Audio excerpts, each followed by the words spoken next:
All right, so here is chapter 4, building a paper. So now it's time to create our first draft, followed by, of course, the next chapter, chapter 5, which is called refine. And that's when you're kind of, well, refining and getting ready for the final draft. So let's take a look here at chapter 4. All right, it's time to write the first draft of your research paper. You've done all the work. You've been collecting the sources, the articles, you've been planning, you use your outline, right? Everything is organized. Now you're going to try writing the entire paper.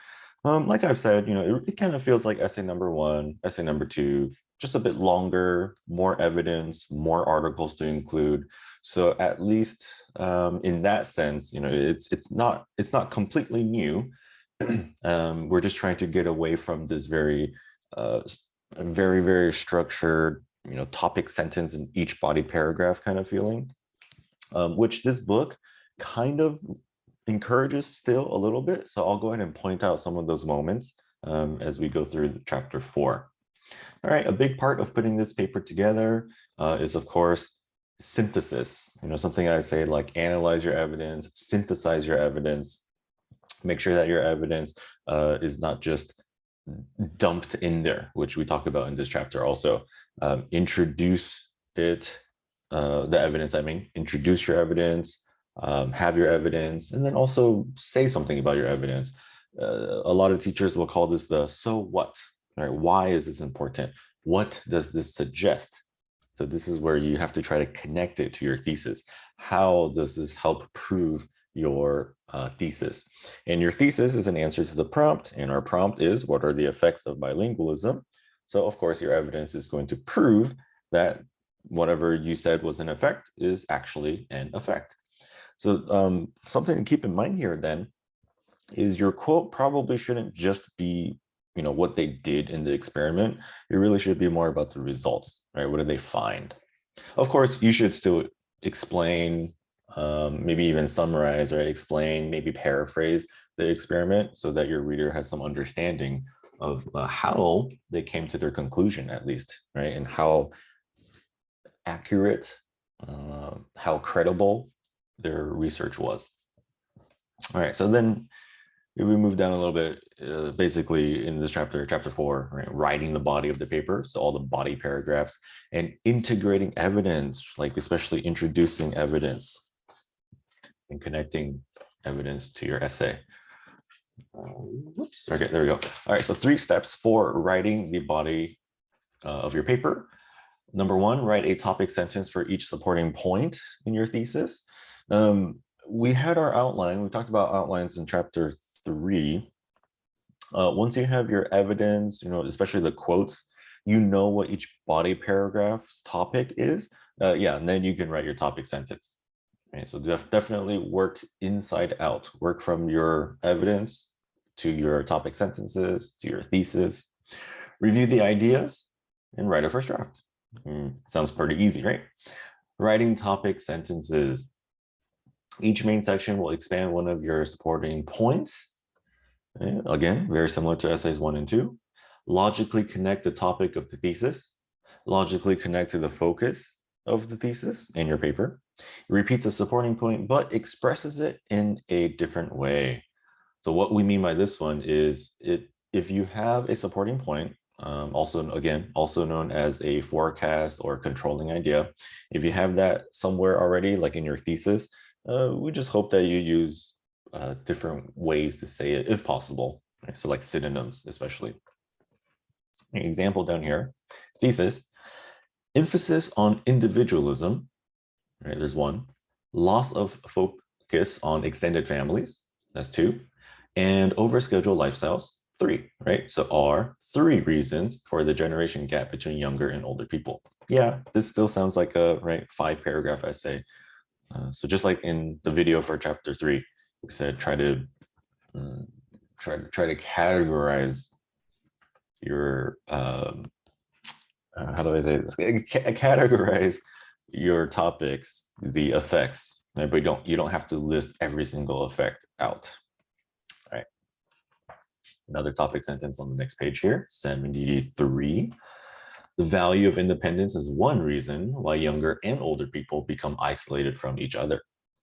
All right, so it's like, oh, why? Why do younger and older people become isolated from each other? The value of independence is one reason. So this is clearly a topic sentence. This body paragraph is just going to talk about that one. Topic sentence 2. The change in family structure from extended families to nuclear families has resulted in less connection between generations. So yes, right, this is definitely going to talk about that in this paragraph, body paragraph. And then our third one, the third cause of the generation gap is the lack of time that family members have to spend with each other. Okay, looks good. So if we go back and revisit our thesis, whoops, on the previous page right here, emphasis on individualism, loss of focus on extended families, and overscheduled lifestyles. So we seem to have one, 2, and 3. And we did say each controlling idea, each supporting point in a different way, using different words, but we have them in order at least. So yes, this is again, right, just feels like your 273 papers, that 5-paragraph essay. So we have a now you try on the next page, and then some activities. So let's skip ahead to page 75 here in the middle. Review. Right there, make sure it's on the screen. All right, reviewing ideas for your paper. Right, so taking a few moments, look over everything you've read, all the articles, all the outlines, well, all your outlines, all the evidence, right, and everything. Just make sure everything makes sense. Decide which supporting point to work on first. It can be the first point or later one. So it's just, yeah, just whatever you feel comfortable. Start somewhere. And as you write, consider several different ways to develop ideas make sense for your reader. So nothing new, right? We know this stuff, just like essays 1 and 2 again and again and again. But my recommendation for a longer essay like this is, I know that it feels like, oh, I have to write 6 pages. That's a lot, right? Start anywhere. You don't have to start with the introduction. You don't have to start with the conclusion, right? You can start with any body paragraph you feel comfortable with. Maybe you really understood one of the effects. You read a lot about like dementia, right? Yeah, go ahead and write your dementia paragraph first. The effects of bilingualism reduces onset or delays the onset of dementia, or it decreases the chances of it, appearing. Just write a body paragraph. What you'll find is that for these longer essays, you can do that. You actually don't really have to worry about the other paragraphs too much because of this organic essay flow, right? Because you don't have to have a very strict structure or order or organization anymore. Of course, you still need to have a somewhat of a topic sentence so we know what that body paragraph is about. We still need to do the usual, introduce the experiments, right, and evidence and all that stuff we just talked about. But yeah, you can kind of just write different paragraphs. You can even move them around the order, the body paragraphs, and then you'll probably find that it's much easier to write your conclusion and your introductions last, because now you've already written all your body paragraphs. Now you can see how they're all related, and that's going to be much easier. That's why we do the outline first before we can write the topic sentences, before we can write the thesis. So same thing, actually, right? You'll find that this is pretty efficient, pretty easy. You can just save the introduction for last, and maybe the conclusion for last as well. But of course, yeah, just don't forget what needs to be included in those types of paragraphs, and don't forget the works cited page either. But for an introduction, we talked about general strategies in previous classes. We talked about maybe like some general statements, and then slowly get to your thesis. So just specifically bilingualism, specifically the effects of bilingualism. All right, but what I really wanted to just say here is you don't have to go in order. Right? You don't have to start with your introduction paragraph. It might help you a lot. Okay, writing a first draft, bottom of page 75. And continues to the next page here. Right, just some paragraphs telling us that it's going to be a messy process, right? It's okay. It is exactly why we call this a first draft. This is first draft, right? It actually says right here, a reminder Most of us cannot write a perfect first draft with everything clearly explained the first time. It takes a lot of practice to be able to write a really great first draft. And that's why we do those in-class assignments, right? The single draft assignments. And this is why in later classes, it's really important to learn how to write a first draft and then revise them on our own. Because remember, I said that in future college writing classes, you will not have a official first draft to turn into your teacher and then like a final draft to turn in your teacher. Usually not. Right? Usually it's just going to be you turn in one time, just one time, and that's your final draft. But you still have an opportunity to revise many times on your own, right? And that's really, really, really the whole purpose of this kind of like this sequence of classes, is learning how to revise and how to improve our papers on our own. So we can do that on our own in the future, right? There's no one best way, no single best way to write a draft. And you can follow an outline. You can write the easiest parts first, like we talked about, right? Write the hardest parts first to get it over with. You can write a body paragraph first. You can do anything you want. You can write by computer. You can write by hand. Right? You can write it all in one sitting. You can sit down and write the whole thing, or you can write a paragraph or just write a few sentences. You can come back and forth. I don't really recommend keeping it too short though, because you'll probably end up spending more time because you have to read what you wrote so that you remember what you were saying, right? So yeah, I would say at least do it some logical chunks at a time if you want to save time or be efficient with your time. But the point is just to keep going until you complete a first draft.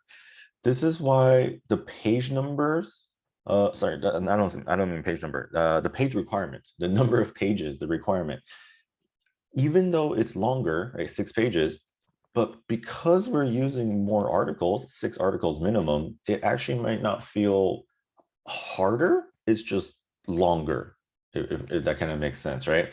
Think about essay number 2. It didn't have to be too long, but we only had one source. So even if you try to write a much longer paper, you just probably will run out of things to say, right? Since you only have one source, that one article, why women live longer than men.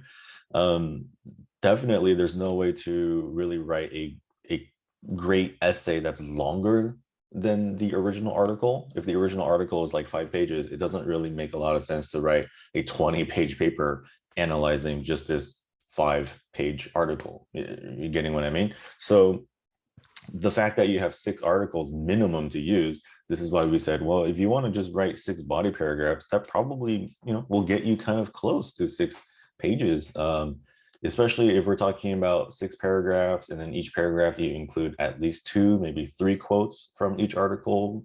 Yeah, like we talked about in class, right? So again, my point here is just to keep going. Usually if the page requirement is longer, it also just means use more evidence. This is something I tell students, right? Once you have a lot of evidence, your essay will end up writing itself. Getting out of writer's block when you're staring at the page, right? And you just don't know where to start, you don't know what to do. This is a feeling that all writers feel. Here are some suggestions. Start with, number 1, start with what you already have accomplished and continue from there, right? Read what you already have, see if you have any more thoughts, get inspired and continue from there. Number 2, talk to yourself or someone else. Once you have described your ideas, usually you can just do that using more formal language right here. Right? After all, that's what essays really are. They're just kind of like very formal conversations, kind of. And this can help. Yeah, if you're talking to someone else and you need to talk it out, or if you want to just talk to yourself, right? Like I said, talk to yourself. 3, just start somewhere easy. Just if you, like I said, if you want to just start with your dementia effects of bilingualism on dementia, yeah, sure, just start with that, right? Whatever order. And 4, take breaks if you need to. That's all. Another way to help yourself with your writing is to get assistance from a friend, professional tutor, or editor, right? So again, we recommend like WRC. However, just like the book says as well, it's important to keep in mind that working through the process yourself, right? This is how you can learn for yourself, and then you can gain confidence and the skills to do this on your own. Especially, again, we said, future classes may also have in-class assignments. So you might feel stuck in the future if you get too much help, right? You don't get to practice for yourself. Think of it like learning an instrument, playing a sport. Yeah, someone can do it for you, but you won't be able to really learn and do it for yourself when you really need to. First draft, working draft. All right, the idea is that your first draft is just something you keep working on. Second draft, third draft, so eventually you just think of it more like a working draft, not even a first draft. So yeah, this book is really just trying to encourage us to keep working on it, right? Anything that's not your final draft is a working draft, and it's okay, just keep working on it. All right, I think I've made that point very clear now. Integrating evidence into paragraphs. All right. We have some key reminders and 3 good steps, right? On the next page here, 79, right there, integrating evidence. All right, and I'll go ahead and explain some of my personal techniques too. 3 steps for integrating evidence. Number 1, paraphrase or quote each piece of evidence. Number 2, introduce. Yeah, I keep saying that. Introduce the evidence. And 3, connect the evidence to the topic sentence. Remember, your topic sentence connects to your thesis, which answers the prompt. So that means everything, right? Your evidence will connect to eventually answering the prompt. And that's cohesion. That's really important. All right, number 1, quoting and paraphrasing evidence. We talked about quoting, we talked about paraphrasing, we know exactly what each one means, we know how to do it using MLA format. So here's an example. If there is this quote that we want to use, right? This is the original excerpt, something taken from something longer. To behave aggressively is no longer considered unfeminine and unattractive. Girl characters are expected to be assertive and achievement-oriented. All right. So we want to take part of that right here. According to, we really should use the full name when we're introducing for the first time, right? But according to Hopkins, and then here's our in-text citation, quote, and then, well, there's the quote. This in-text citation usually can be at the end, right? Or you can paraphrase it, just like we said, so put it into our own words, right? Females in movies and books today are often hard driving and ambitious. Unlike in the past, it is now socially acceptable for women to act boldly and forcefully. All right, using quotations. We use direct quotations in only a few circumstances. When the original is written in a really nice way, poetic, it provides a unique image. If it's a very famous like saying or quote, and I'm going to add one more, if it's a lot of like numbers and facts that you really can't paraphrase, right? We talked about this in class. If it's just easier to quote, then yes, quote. But if you can paraphrase, try to paraphrase instead. So that's down here. And we've talked about paraphrases many times. But remember to keep the original meaning. Don't change it up too much where you change the meaning. And also, just like quoting, right, you have to make sure we cite, otherwise plagiarism, right? Plagiarism. It's considered very dishonorable behavior in the academic environment at colleges and universities. Copying someone else's work can result in a failing grade and possible expulsion, right? Expelled, where basically they kick you out from the school, the institution. In public life too, plagiarism is a serious offense. People have lost jobs, yeah, that's true, and have had to pay thousands of dollars in damages when they were convicted, they were proven guilty of plagiarism. This reminds me, there was this, I think it was a journalist, I think he was reviewing a video game, is what I read and I heard. He was reviewing a video game and he was making a video review. But what he did was he basically copied someone else's video, and someone else's video didn't get a lot of views, right? It was not popular at all. So he thought that he could just copy it and probably, maybe he was on a deadline, right? He copied it for his own work and he turned it in, and then this is like a big review company, right? And they published it on their YouTube channel. and then they got caught for plagiarism, and I believe he lost his job. Yeah, and I'm not sure if he ever got hired again somewhere else, because that's, that's again very, very serious offense. So this is why we keep reminding us and warning us about plagiarism. If you feel like you need to cite your source, then you should. Right? If you have a question like, should I cite my source? Yes, you should. Right? You should always have those in-text citations if you're worried about plagiarism. Because if you do, as long as you acknowledge the original author, right, then you're okay from plagiarism. However, that also doesn't mean it's okay to just have a bunch of citations, a bunch of quotes, right, a bunch of paraphrases in your paragraphs. We talked about how this is your essay ultimately. So you still need to be saying what you want to say about this topic, right? And you're just really using evidence to support what you're saying. So we talked about maybe no more than 15, 20% of your body paragraphs should be evidence. Remember to document. In addition to paraphrasing, almost all the pieces of evidence you plan to use, you will also need to document. So what we're saying here is make sure to cite your evidence in text citations. All right. Let's see. And then good paraphrasing, just reminding us, good paraphrasing, it's the same meaning as the original. You don't add any ideas, you don't change any ideas, you don't delete any ideas. And it's also different enough grammatically, right? The grammar, the sentence structure, the vocabulary, it's different enough to be considered your own writing, right? And it does refer to the original. What this means is you have the citation, right? You document.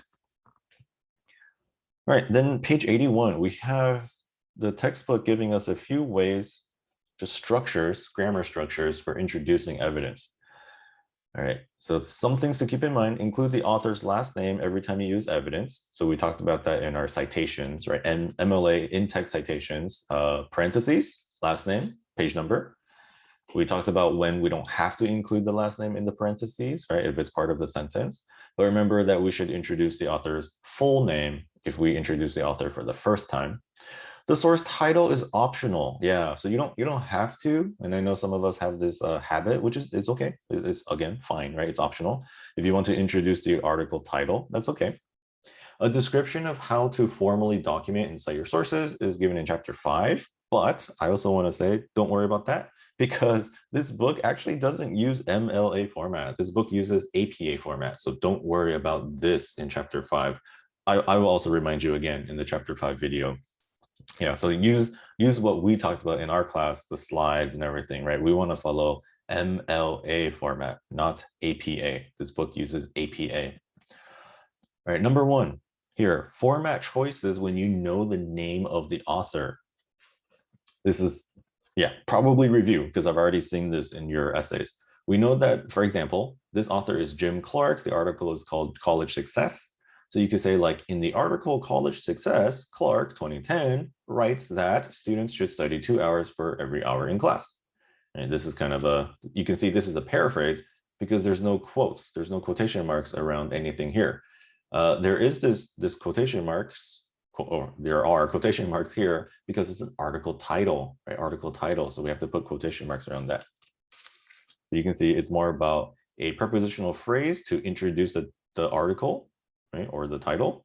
And then we have our subject, which is the author, the subject of the sentence, I mean, right? Grammar, the subject of the sentence, Clark or Jim Clark, right? Verb. So it's a reporting verb, writes, states, claims, suggests, right? Anything like that, presents.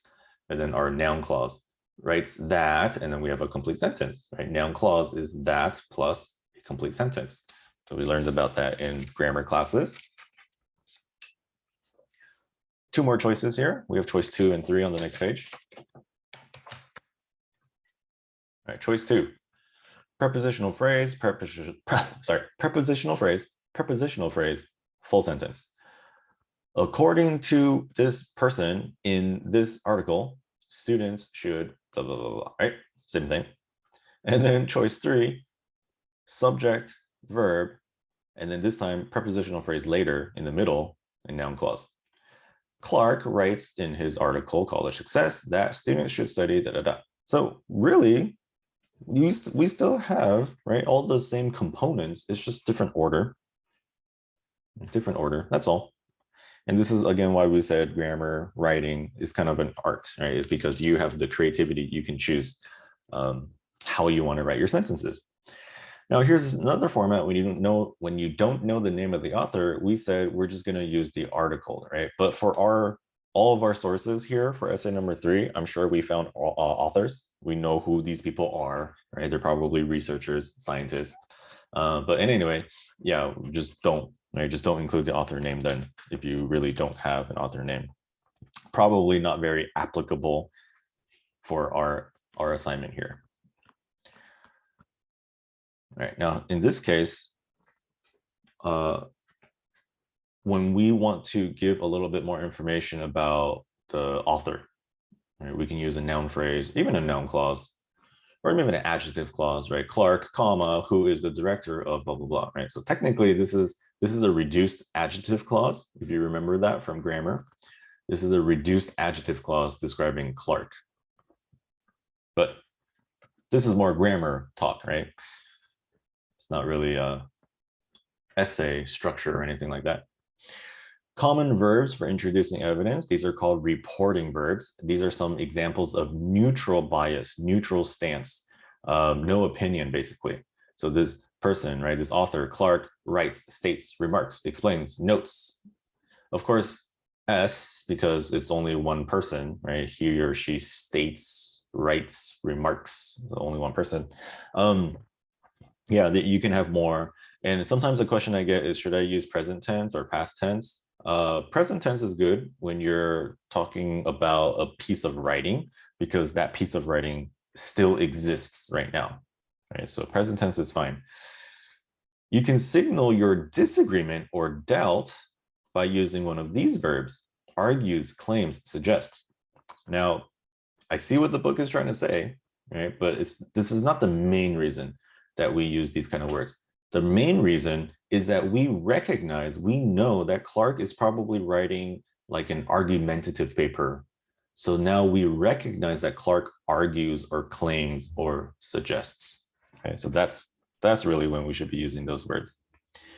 Not to really show your personal opinion, right? We're really, really trying not to include, right? Don't, if you can, just don't include your personal opinions. Don't do that. In this situation, after you presented the idea, the reader will likely expect you to provide a contrasting opinion. Right? So if you know that Clark is arguing something, you can present a counter argument. Yeah, which we've talked about in previous classes and such. All right, to present information from a study, we can use like found, showed, demonstrated, right? This is what we want to use for essay 3. Clark's research on successful college students found that students who study blah, blah, blah, blah, blah, right? Connecting the evidence to the topic sentence. So finally, we're integrating or fully completing the integration process by connecting each paraphrase or quotation with the flow of your own writing, right? So the idea here is just make sure to introduce everything, then talk about it, then also follow up. If a person, right here, right, if a person you are talking to asked, why are you telling me this fact? You would explain where you found it and then why you think it's important. This is the analysis. This is the synthesis. Sometimes essays are missing this, right? Why? Why was this important? Why did you include this evidence? Why did you quote this? Why did you paraphrase this? What relationship does it have to the prompt or the your topic sentence, right? Thesis. Yeah, if you don't have the why it's important, you will usually end up losing, quite a bit of points, because otherwise you're just collecting quotes, you're just dumping quotes into a paper. It doesn't really have why you included these quotes, right? Another main issue that I find sometimes is that our quotes don't support our claims. Our evidence doesn't support our claim. I'll give you a quick example. So, I've been talking about, yes, my topic sentence, dementia, right? Bilingualism delays dementia, maybe, something like that. Maybe that's my topic sentence. I introduced some article, I introduced the experiment, how they tested it, and then the results. But if I didn't include the results, if I didn't use evidence from the article to prove that that's what they found, right? How can I support my claim? How can I say that dementia, delaying dementia is an effect of bilingualism if I never include that result from the article? So yeah, for research papers, it's pretty obvious, right? You do need to include the why this is important. Otherwise, it just doesn't make sense because it's research. It's research. Just keep this more in mind for maybe some of your other essays, especially we have our essay 4 and 5 coming up. But essay 4 are To Kill a Mockingbird essay. Right? If you're going to include, for example, if you include a quote from To Kill a Mockingbird, why did you include that quote? Vice versa, if you make a claim, but you don't have the right quote to support your claim, right? You have like something about Scout's maturity, and then your quote is about Scout going to school like that. How does that really prove that she got more mature? Right? You need to find a quote that would prove that she got more mature. So same thing here. Right? If you just include some quotes, but nothing about like dementia, the results of dementia, something dementia, right? Then yeah, you don't have the right quotes. All right, I think you got it. Example of a paragraph with integrated evidence. All right, this might be a good example of what I'm talking about here. Sorry, not might, this is. Topic sentence. The value of independence is one reason why young and old people become isolated from each other. All right. Being independent is an important quality of life for most Americans. Since childhood, people have been taught to be independent, and the notion continues through their old age. All right, so we're explaining, right, why, and then evidence of that.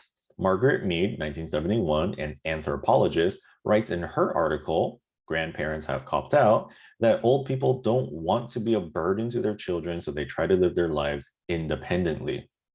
Right? Because they again, here, people have been taught to be independent, and this idea follows them to their old age. Proof, evidence, old people don't want to burden their children, right? They were taught to be independent, so they don't want to burden their children. So here, in other words, old people do not want to interfere with their children's lives. Young people also believe their lives will be better without their parents as constant companions and advisors. Right? And then concluding sentence, consequently, right, as a result, communication between the generations is limited and isolation gradually occurs. So this is pretty cohesive. Right? And this is something I explained. If you have a quote, it's a good technique to paraphrase your quote, because you need to analyze and explain your quote anyway, right? So the best way to do that is to paraphrase, like in other words, right? That's paraphrasing. In other words, blah, blah, blah. But then you also want to tie it to how does this support your topic sentence? Because people want to be independent, because people were taught to be independent their whole lives. That's why young and old people become isolated, in American culture. So consequently, communication between generations is limited and isolation gradually occurs. Now, of course, this could be upgraded, right? This paragraph could be improved much, much more if you can find some statistics, some surveys, some reports that, young people, old people, they actually believe this, right? That would be great. All right, so in this paragraph, the connecting explanation comes before the evidence to explain how the idea of independence is connected to old age. And also we saw that, right? We saw that the end of the connecting explanation was about this notion continues through their old age, and then boom, you have a piece of evidence that proves that supports that previous sentence. That's cohesion. That's great. The evidence is given as a paraphrase and includes the name of the author, article title, some information. In paragraphs that follow this one, the writer will include only the last name when the source is introduced. The connecting explanation that comes after the evidence provides further information that relates to the value of independence. Yeah, so really the point here the book is really trying to make is, if this is your topic sentence, make sure that everything you write, all your evidence, everything is related to your topic. Sounds pretty straightforward, but sometimes we do get lost. There's a now you try, okay? And then at the bottom of 85, including background information, There's a star here. In many cases, as you integrate a piece of evidence from a source into your writing, you will notice that the source idea you want to paraphrase refers to an earlier section of the passage. Right. So in this situation, it's necessary to briefly explain the background information leading up to the part you're using as evidence. In other words, a paraphrase must include enough of the original passage so that it makes sense. This is part of doing a good job of integrating evidence. All right, so what this really means is, yeah, if I want to have a quote that I'm thinking ahead, when I think about your To Kill a Mockingbird essay, if I want to talk about how some event happened and it had this effect on character A, well, I need to set up some background information, right? Like what was happening right before this event, right? Or I need to include the event right before I talk about how this event affected character A. I can't just say character A was affected. Right? So I just need to provide context, basically. All right, original. But the trend has turned out to be more insidious and more widespread than previously thought. Weak paraphrase. The fad, right, trend, fad is even more common and difficult to get rid of than expected. It's not enough to just simply paraphrase, right? You have to explain what the trend is. If you just say the trend, what is the trend? So this is also another thing to watch out for, is if the quote refers to something earlier in the article, then we might need to explain what that is referring to, right? So here, the tendency for people everywhere to gain weight by eating American fast food, oh, that's the trend, right? That's actually the trend that we're talking about, is more prevalent and more difficult to stop than expected. So in this case, paraphrasing would probably be better, right? You can just replace the word the trend by explaining what the trend is in your own words. We have some now you tries and some activities as we go through this area. Now on page 90, we have this optional section. Yeah, and I'll go ahead and highlight some of these paraphrasing challenges. This right here, paraphrasing word by word. It is tempting to simply substitute synonyms or change grammatical structures without considering the overall context. This is something that we still see pretty often. For example, if I have a sentence and I'm just changing some every other word, you know, this shows up on turnitin.com, right? It's just like every other word is highlighted. So we know what's happening here is we're just changing every other word. That's not good enough. We really, really need to consider, you know, the entire meaning of the sentence and then just write the whole sentence again in a different way. All right, but we have some problems when we do that. A hero has a story of adventure to tell in a community who will listen. A hero has a tale of experience to share in a community who will hear. It's not really a paraphrase, right? It's just like every few words is changed. So the sentence structure is too similar to the original, and that could still be considered plagiarism, right? Even if you have the citation. Stronger paraphrase. Heroes have both a unique experience to share in a community that is eager to listen to it.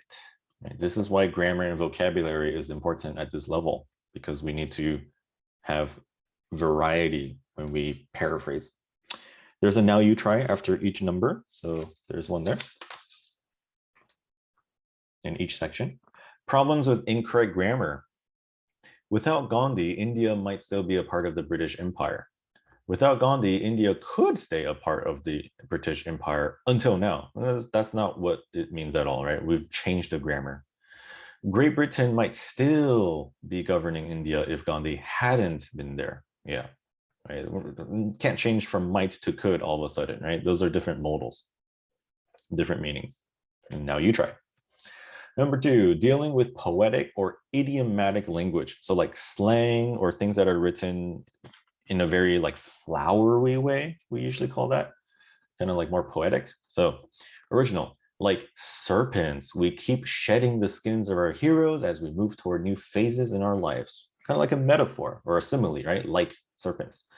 So a weak paraphrase is literally saying that we're like snakes, right? We're trying to keep the original metaphor or simile. Don't worry. just go ahead and explain what the metaphor or simile actually means. Because we face different challenges at each stage of our lives, the people we consider heroes also change. That's fine. We don't really have to keep the original simile or metaphor anymore. And then now you try. Number 3, managing passages with statistics. Yeah, so we said if you have a bunch of numbers or facts, it's going to be a lot harder to paraphrase. Not impossible, but harder. Original. All this. I'll just go ahead and pause here if you want to read that. But there is a way to paraphrase. So I'll go ahead and put that there. The idea is that if you want to have if you really want to paraphrase statistics, maybe like numbers could turn into fractions. So instead of saying 50%, maybe half, you can round. So instead of 65%, you can say about 2/3. So yeah, you do have some ideas. I mean, sorry, not ideas. You do have some choices, some solutions, right? So here, right, it says like about 1/3. So this is what happened. Paraphrases presented as a chart. When you read the original, you realize that we're talking about 4 countries and we have some statistics. So maybe you can paraphrase the statistics for each country and then you can put those together. And there's a now you try. 4, handling passages with opinion or bias. We usually won't see this in academic writing, but you see the original here is a I think. So there's going to be a lot of opinion here, and there's also a swear word here at the end. We don't want to include that in our writing, right? You can probably just quote it if you don't want to paraphrase, right? But this section is all about trouble when we try to paraphrase. Yeah, so there's a weak paraphrase, but it doesn't have the author's very strong disagreement, right? There's word choice here. So stronger paraphrase would be, Lott says that it's clear that this music is uniquely Black American music, not music appreciated by all in the United States. And he strongly disagrees with critics who say that all Americans love the same music, like a big happy family. So make sure we have the author's original intent, emotions, feelings, if it's there. Again, I don't think it's there for our research paper. It shouldn't be there in the first place. Okay, and then 5, dealing with long passages. When you want to use evidence from a long passage, don't just quote the whole thing. Remember we said don't include more than like 3, maybe 4 lines max of a quote. After that, you're just putting way too much. So here's the original. Okay, and here's a strong paraphrase. Just the key ideas, just the key ideas. Right. So I'll pause here, but just keep the main ideas. Think about what you only need, right? Anything else you can remove without losing anything important, you should try to remove. This is the way that we can get it down to no more than, we said 20% of the body paragraph is evidence, right? And then there's a now you try and some activities. And I believe that brings us to the end. Yeah, so the last thing on page 99, of course, then you can write your second draft and so forth, right? As many drafts as you need. But then that takes us to the end of chapter 4. All right, so the main things to remember then from this chapter, we'll go ahead and review. Make sure to cite your evidence in text citations. Make sure to paraphrase the best that you can, right? And decide when to paraphrase, when not to paraphrase, and you should really quote. And I think this is going to be the main thing, right, that you want to remember, is everything is cohesive.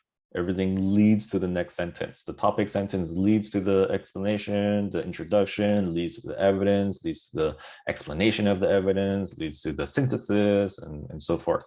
And your body paragraphs, of course, can have more than one piece of evidence, right? So just make sure you flow very nicely. You use transition a lot, transition from evidence to evidence in the same paragraph as well. All right, so that wraps up I almost said episode, chapter 4. Yeah, please let me know if you have any questions. and I will see you in class.